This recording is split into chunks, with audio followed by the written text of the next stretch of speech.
यो निर्मल पोखरीको शिवालय हो र आज हामी यो निर्मल पोखरीको शिवालयबाट यता तल चिलाउने-खर्कतिर जानेछौँ हैन।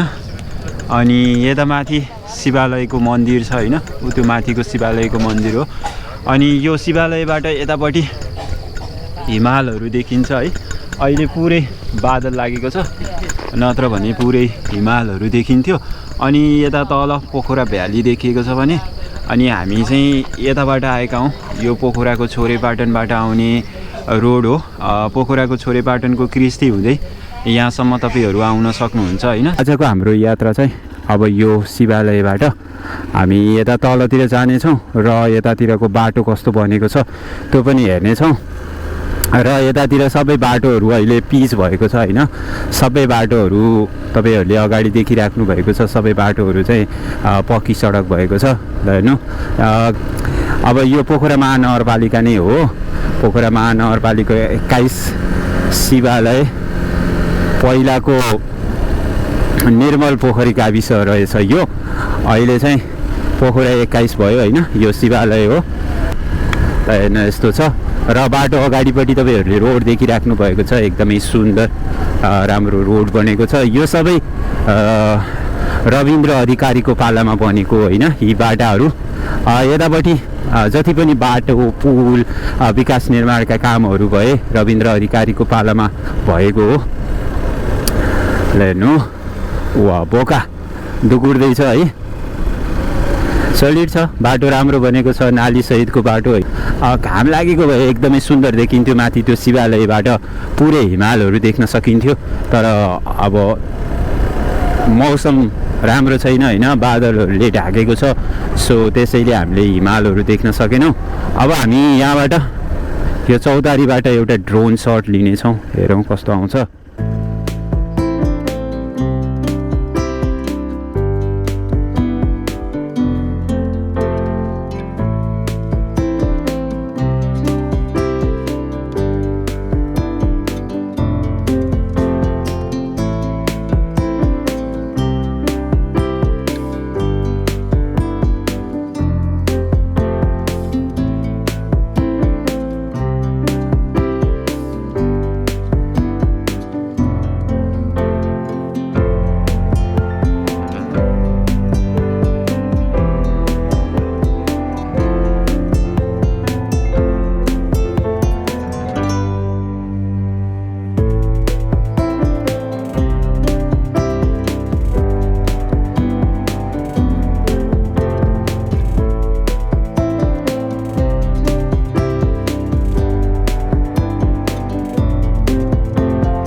उता फक्सिङको डाँडा देखिएको छ अनि यतापट्टि शिवालय।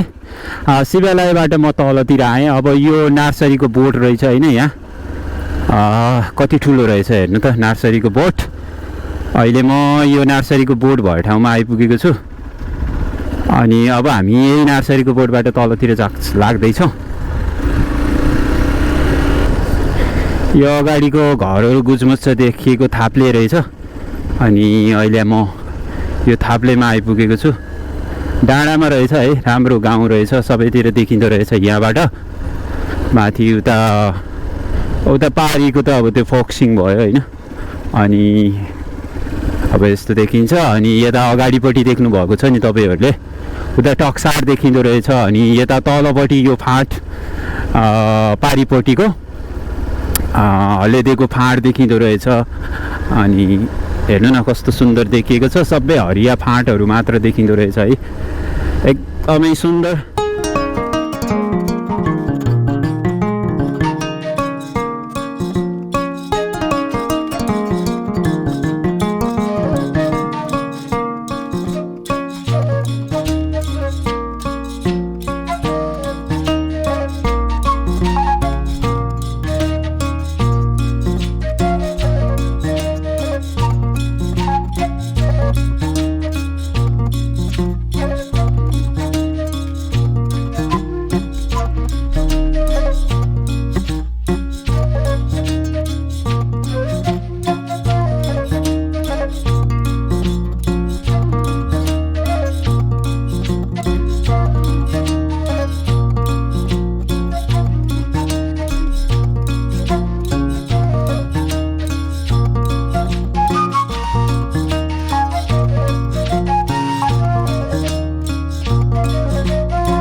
यही हो आमा बाँस पानी भन्ने यो बाँस पानी अनि अलि अगाडिको उ त्यो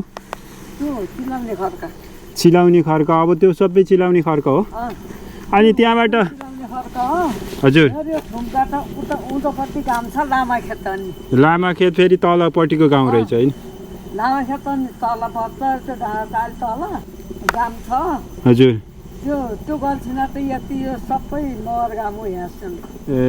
यो चाहिँ नि बाँस पानी यो बाँस पानी रहेछ अहिले म बाँस पानीमा आइपुगेको छु अनि अगाडिपट्टि देखिएको पुरै मगर गाउँ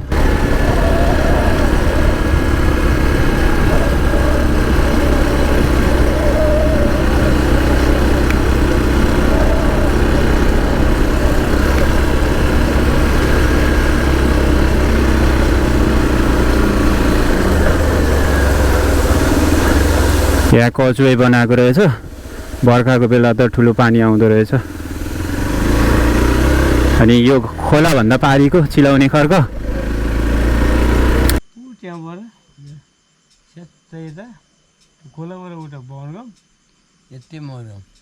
यो चिलाउने खर्क चाहिँ ऊ पारी देखिएको छ नि यता त्यो देखिएकोबाट यतातिर सबै चिलाउने खर्क हो यो खोलाबाट हजुर यता सबै त्यहाँबाट यता अनि यहाँबाट यति माथिसम्म के अरे हामी चिलाउने खर्क साठी घर मगर छ लाखेत दुईटा छ हजुर लाखेत भने यता यता पर्यो हजुर भने यता पर्यो त्यता त्यस्तो त्यता त्यो गाउँ अनि यता निरपोखरी अनि आज के बन्न लाउनु भएको थियो हजुर ड्राइभर चाहिँ अझै अरे एउटा कुखुरा सानो सानो कुखुरा छ अरे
यतापट्टि सबै ढलान रहेछ। ल हेर्नु त बाटो।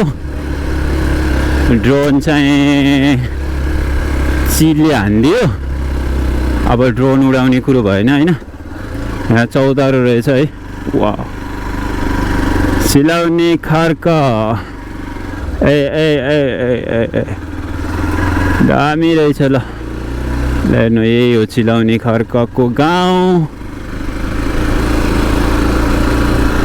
यता दोकान पनि रहेछ।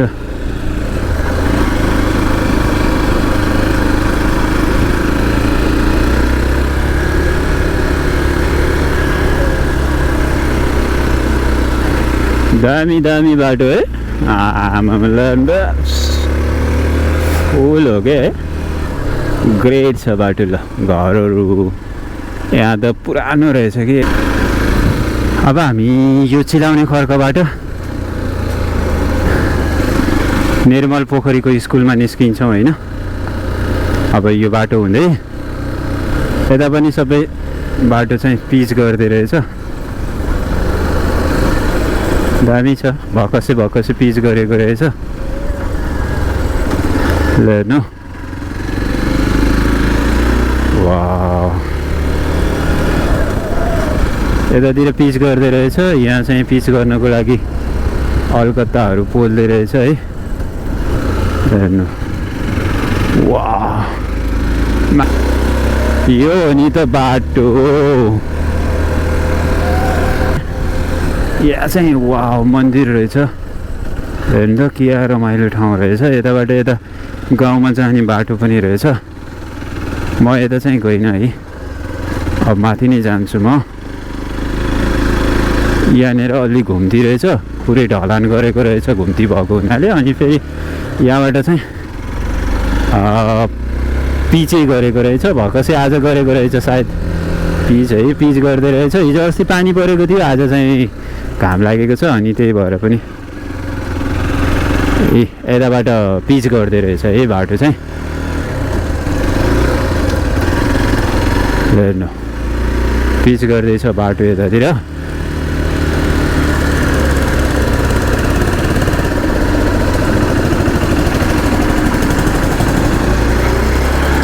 दामी दामी बनाएछ है बाटो चाहिँ। अब यहाँबाट पिच गरेको रहेछ। यसलाई चाहिँ रोलर लगाएको रहेछ। अब यो पनि छिटै हुने रहेछ है पिच बाटो।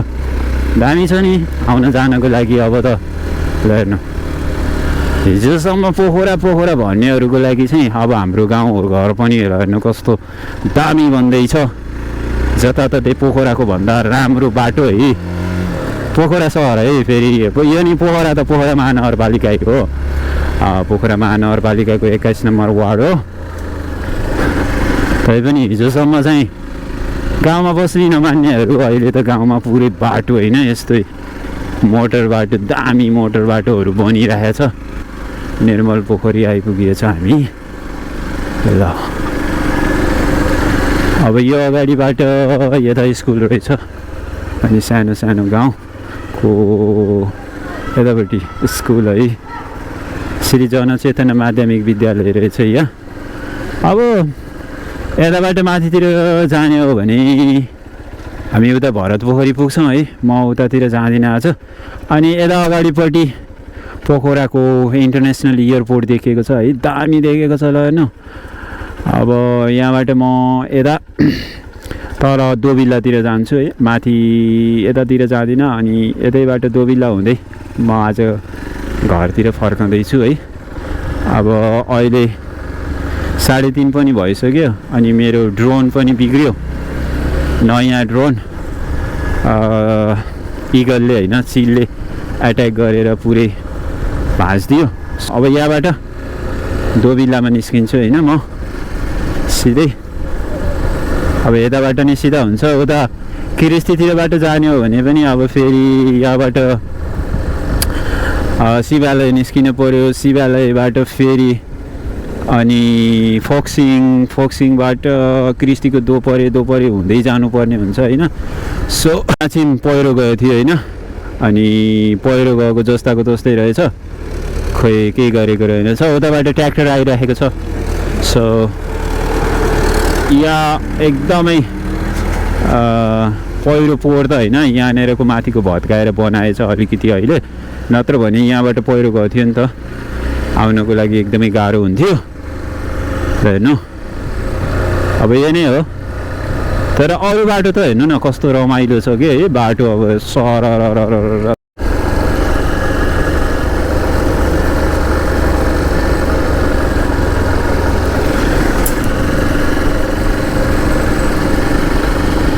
डेन्जर जङ्गल रहेछ है माथिबाटै। माथि निर्मल पोखरीको स्कुलबाट तल झरिन्जेसम्म पुरै जङ्गलै जङ्गल रहेछ। अनि यतापट्टि घरहरू रहेछ र होइन रिसोर्ट रहेछ।